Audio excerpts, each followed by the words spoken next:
শেখ হাসিনাকে ফিরিয়ে এনে বিচার করার সরকারের নৈতিক দায়িত্ব ট্রাইব্যুনালে নাহিদ ইসলাম জুলাই হত্যার নির্দেশদাতাদের শাস্তি চান মাহমুদুর রহমান।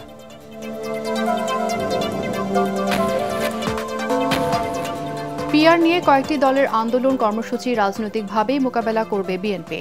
দলটিকে আলোচনায় বসার আহ্বান জামাত ইসলামীর।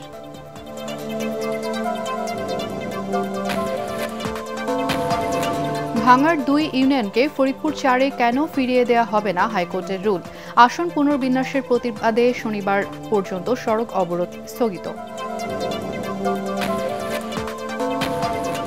সার সংকট ও আমদানিতে দুর্নীতির অভিযোগ খতিয়ে দেখার নির্দেশ অর্থ উপদেষ্টার।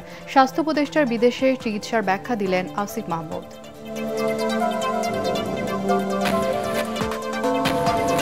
ধর্ম আলাদা হলেও বাংলাদেশ সবার, ঢাকেশ্বরী মন্দিরের প্রধান উপদেষ্টা। নিরাপত্তা বেষ্টনীর মধ্যে নয়, মুক্তভাবে ধর্ম পালনের পরিবেশ সৃষ্টির আহ্বান। এবং প্রাথমিক বিদ্যালয়ে গানের শিক্ষক নিয়োগের সিদ্ধান্ত বাতিল করে ধর্মীয় শিক্ষক দেওয়ার আহ্বান ইসলামী দলগুলোর, নইলে আন্দোলনের হুঁশিয়ারি।